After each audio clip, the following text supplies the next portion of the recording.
কৃষকদের ন্যায্য মূল্য নিশ্চিত করার জন্য সরকার একটা মনিটরিং টিমও করতেছে এবং কৃষি বিতরণ সেচ ও সার সহায়তাও অব্যাহত রয়েছে। অনেক কাকে বলে যে সারের মূল্য বৃদ্ধি, সারের কোনো ধরনের কোথাও দাম বাড়ানো হয় নাই। গত অগ্রগতি এবং কৃষি বান্ধব নীতি এবং গবেষণা ও সম্প্রসারণ কার্যক্রম আমাদের কৃষক ভাইদের অবদান ফল। ভবিষ্যতে আমরা কৃষিকে আরও টেকসই এবং রপ্তানিমুখী করতে চাই। নিরাপদ ও পুষ্টিকর খাদ্য উৎপাদন, কৃষি প্রযুক্তি উদ্ভাবন, জলবায়ু পরিবর্তন, সহনশীল কৃষি ব্যবস্থা এবং কৃষকদের আয় বৃদ্ধি আমাদের প্রধান লক্ষ্য। আমি এখন আপনাদের সামনে কৃষি মন্ত্রণালয়কে বিগত 1 বছরে উল্লেখযোগ্য কার্যক্রম সম্বন্ধে সংক্ষেপে তুলে ধরছি। আপনারা একটু ধৈর্য ধরে শুনবেন, যেহেতু বছরে এইবার কৃষি খাতে কিন্তু আপনাকে একবারই ডাকছি, স্বরাষ্ট্র মন্ত্রণালয় তো প্রতি সপ্তাহে দেখা হয়, এই জন্য একটু ধৈর্য ধরে শুনতে হইব। গত 1 বছরে 88,55,000 ক্ষুদ্র এবং প্রান্তিক কৃষকের মাঝে বিনামূল্যে সার, বীজ, চারা এবং অন্যান্য সহায়তা বাবদ 893 কোটি 20 লক্ষ টাকা আমরা প্রণোদনা হিসেবে দিয়েছি কৃষকদের।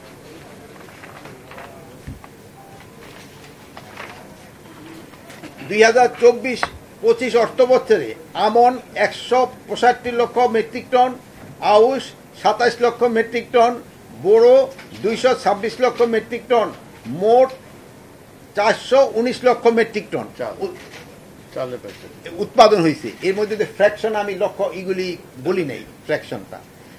আলু 115 লক্ষ মেট্রিক টন, গম 10 লক্ষ মেট্রিক টন, ভুট্টা 73 লক্ষ মেট্রিক টন, পেঁয়াজ 44 লক্ষ মেট্রিক টন, রসুন 7 লক্ষ মেট্রিক টন, আদা 2 লক্ষ মেট্রিক টন, কাঁচামরিচ 16 লক্ষ মেট্রিক টন উৎপাদিত হয়েছে। এখানে আমি ওই ফ্র্যাকশনগুলি বলিনি। সারের বকেয়া ছিল 20,691 কোটি টাকা, যা আমরা যেই পুরাটা আমরা পরিশোধ করে দিয়েছি। এটা কিন্তু বিদেশের কাছে আমাদের একটা ঋণ ছিল। Plus international Islamic trade finance corporation BADC কে সার ক্রয়ে $200 মিলিয়ন ঋণ প্রদানে আগ্রহ প্রকাশ করছে। ইতিমধ্যে $100 মিলিয়ন ঋণ চুক্তি স্বাক্ষরিত হয়েছে। আমাদের সচিব মহোদয় মানে গেছিলেন, এটা একটা নতুন আমাদের কিন্তু দিগন্ত উন্মোচন হয়েছে। প্লাস আপনারা জানেন যে এই কেমিক্যাল সার ব্যবহার বেশি করলে জমির যে টপ সয়েল এটা নষ্ট হয়ে যায়। এই জন্য আমরা জৈব সারের দিকে একটু বেশি আমরা জোর দিচ্ছি এবং ভবিষ্যতে এই কেমিক্যাল সার কমায় যেন জৈব সারে বেশি দেওয়া যায়, এই ব্যবস্থা করা হচ্ছে। নায়াসিনামাইড ও স্যালিসাইলিক সমৃদ্ধ লিলি ফেস ওয়াশ, যা ফেসের ডেড স্কিন সেল দূর করে দেয় দ্বিগুণ ফাস্টার ব্রাইটেনিং। গত 1 বছরে 2,646 কোটি টাকা ব্যয়ে 9টি প্রকল্প গ্রহণ হয়েছে, 3টি পরিমার্জন ও 2টি প্রকল্প বাতিল করা হয়েছে।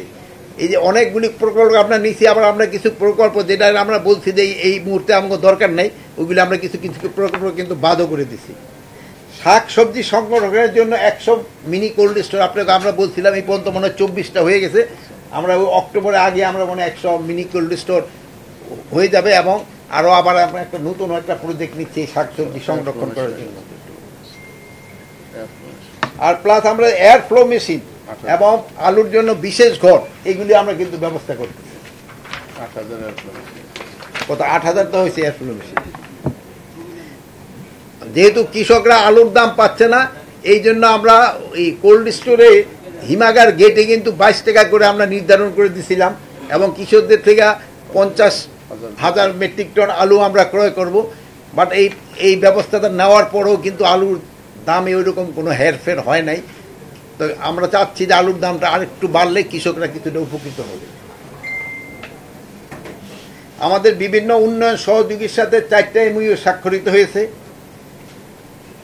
প্লাস আমাদের কৃষি পণ্যের রপ্তানি আয় প্রায় 10% মতো বৃদ্ধি পেয়েছে এবং ফল এবং সবজি চাষের উন্নত কৃষিচর্চা অনুসরণ করেছে 15টি ফসল, যথা আম, কাঁঠাল, পেয়ারা, বেগুন, বটবটি, লাউ, পটল, কাঁচা পেঁপে, আলু, বাঁধাকপি, চিচিঙ্গা, করলা, কচুরলতি, আনারস, লেবু এবং GAP প্রোটোকলের চূড়ান্ত অনুমোদন দেওয়া হয়েছে।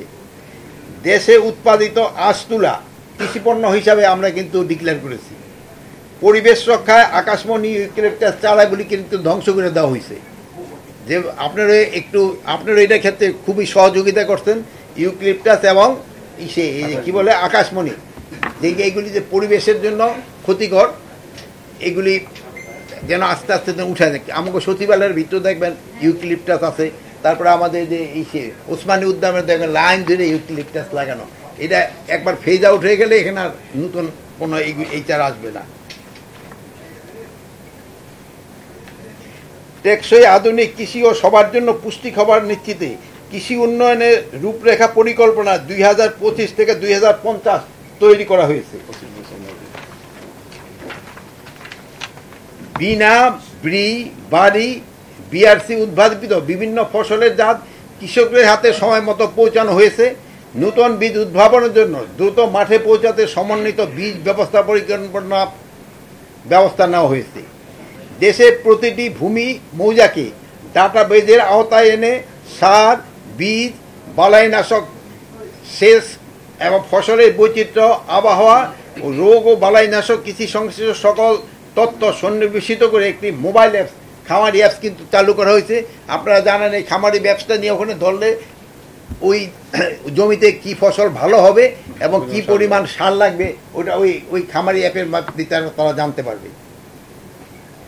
আর কৃষকদের পণ্য যারা নিশ্চিতকরণের জন্য কৃষকরা কিন্তু অনেক সময় তাদের ন্যায্য মূল্যটা পায় না, এই জন্য কিন্তু আমাদের একটা ব্যবস্থা করা হয়েছে। আর বীজ ব্যবস্থাপনা অনলাইন ভিত্তিতে করারও পরিকল্পনা করা হয়েছে। যেমন ধরেন বীজের ক্ষেত্রে কিছুক্ষণ আগেই বলছি যে আমাদের আলু সারপ্লাস হয়ে যাচ্ছে, কিন্তু আমাদের যদি নতুন ধরনের একটা আলু বীজ উদ্ভাবন করা যায় যেটা দিয়া হবে এই যে কি বলে চিপস, আমাদের আলুতে কিন্তু ওই রকম চিপসটা ভালো হয় না, এবং প্লাস আমাদের আলুটা আবার এক্সপোর্ট হয় না, যেটা আমার আলুতে মধ্যে পানির পরিমাণ নাকি বেশি থাকে। আমরা এই জন্য নতুন ধরনের বীজ এনে যেন এক্সপোর্টও বাড়ানো যায় এবং আমাদের আলু দিয়ে যেন ভালো চিপস হয়। এই কিন্তু আমাদের আলু দিয়ে চিপস হয় না, হয় কিন্তু ভালো কোয়ালিটির চিপসটা আমাদের আলু দিয়ে হয় না।